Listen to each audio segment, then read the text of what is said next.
Hey, it's Pastor Joe coming to you for a Thursday morning little devotional time as we still are walking through the kind of the shadowy valley, a little bit of sun in that valley, but it's still some shadows in the valley of coronavirus. But again, wanted to give you some really important information and some exciting information, as well as maybe of my typical little pick-me-up for your day. So if you are here today, we can't broadcast to you what it smells like outside, but if you could notice what was going on right outside of my office, there's one of these giant smokers. So Kevin, our chef, is out there smoking up barbecue chicken for one of our homeless feeding programs. Sorry to the rest of the church, this won't be happening for the whole church today. This meal is strictly going to homeless folks, so what a treat to have oak smoked chicken. But so when you walk outside, I can even smell it on my clothes. It is wonderful billowing smoke, just this smoky hickory pit thing happening, you know, that us that love pit barbecue can just visualize so well.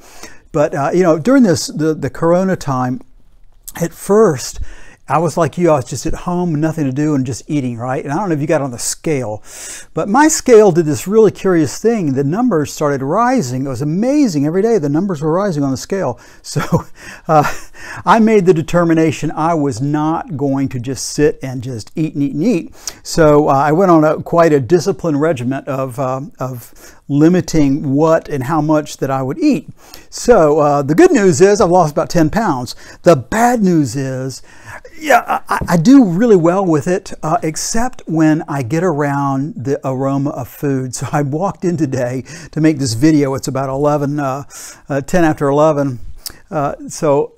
And the smoke is going on, and the chicken and the barbecue, and just it sets off, like I'm Pavlov's dog, it sets off all of the stimulus within my body, right? That all the olfactory senses are firing, your taste buds, your mouth's starting to water, your tummy's getting ready.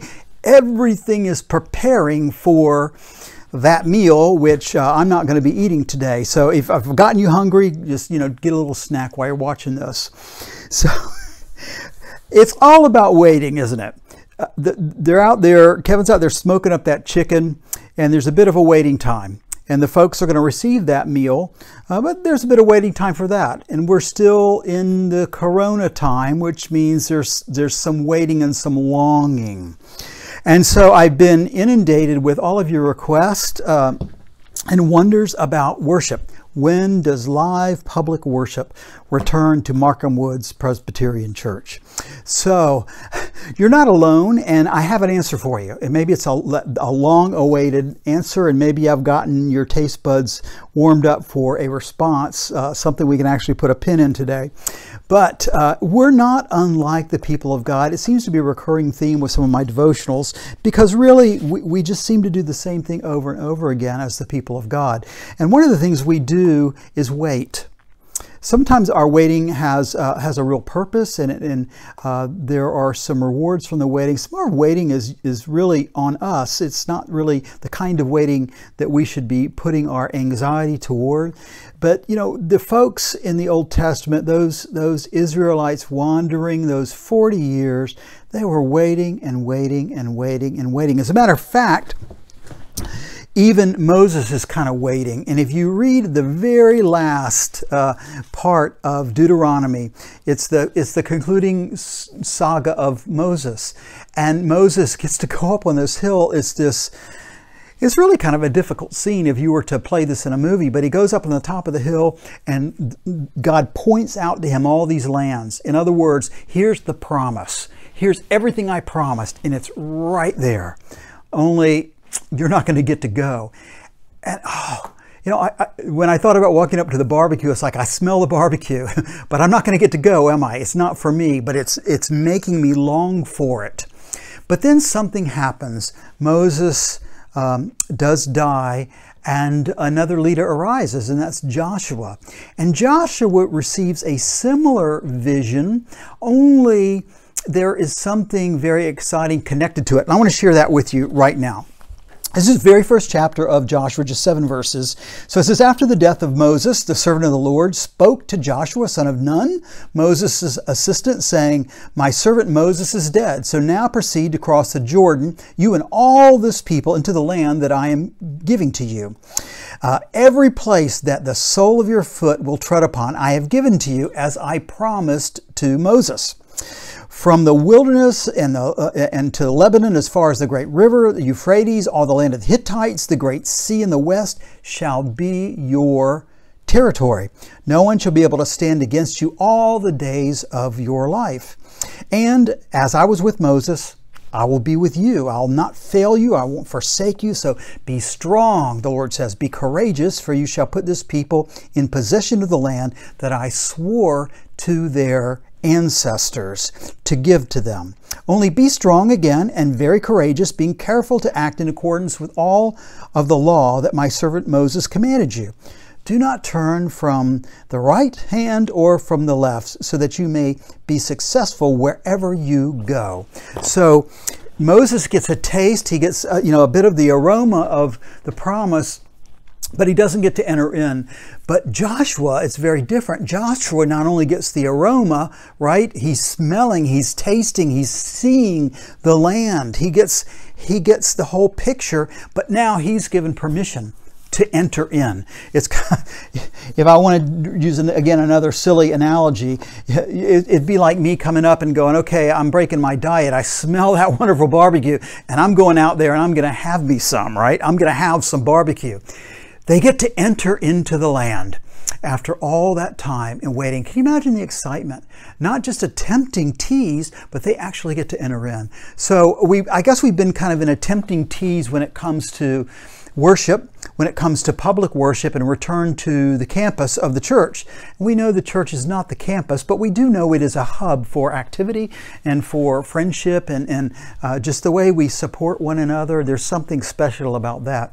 So again, you've been tempted. You've gotten a bit of an aroma. When are things going to open up? So here's your Joshua message for today. We do have a date. You will be able to enter the land. You will be able to enter all of the land and all the promises God has given you. So we have got our calendars out. And the session has met and decided that the first Sunday in June, that is June 7th, it'll also be a communion Sunday, we at Markham Woods Presbyterian Church will reopen for public worship. You not only get the tease, you get to go, you get to partake, you get to experience what it means to be back in public worship. Now there will be some special guidelines for that. You probably already figured that out. Things will be a little bit different when it comes to seating and how we enter the campus and how we leave the campus and some of the things that take place, but we will be back to public worship. And I think we can celebrate that just as the people of God celebrated going in, receiving the promises. We receive multiple promises, but this is one, to gather again in the house of the Lord and to celebrate. Some of our meetings are already starting back up, some small groups. There are limited parts of the church that are available to the small group meetings.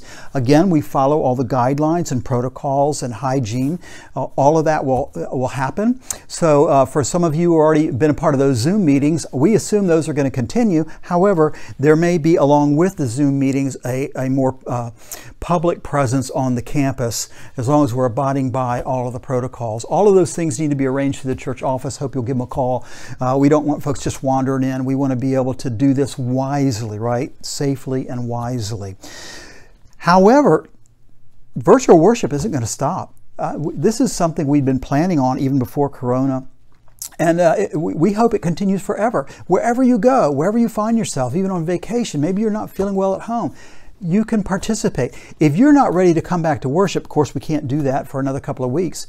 That's fine. We want to respect that. And so we're going to keep broadcasting forever. We're not going to stop unless some new technology comes around. We're going to keep broadcasting our services virtually. So when we do open, those that are able, those that feel like it's appropriate for them to come back, will be here in public worship. But the rest of us will still be worshiping together. So I don't know how you feel about that today. I think it's some great news to know. Here it is. It's like Joshua. God has told Joshua, it's time. Step into the land. We know now there's a time we're going to step into the land. It's June 7th, both of our worship services. Normal time will be operating. There'll be, as I said, some things will be a little bit different, but I hope you can take that as good news today. Some of these things do actually come to an end. We may not ever have an end to coronavirus, but we do have an end to how we have limited ourselves in public worship, and it is coming June 7th. I hope you'll help us spread the word, and maybe go back and read that story. Maybe read the last few paragraphs in the book of Deuteronomy and see the promises that Moses gets a little sniff of, but then read that first chapter of Joshua and see what does it mean to actually not just smell, but have everything prepared, have your body and your spirit prepared for worship and get to do it. June 7th, we'll see you there.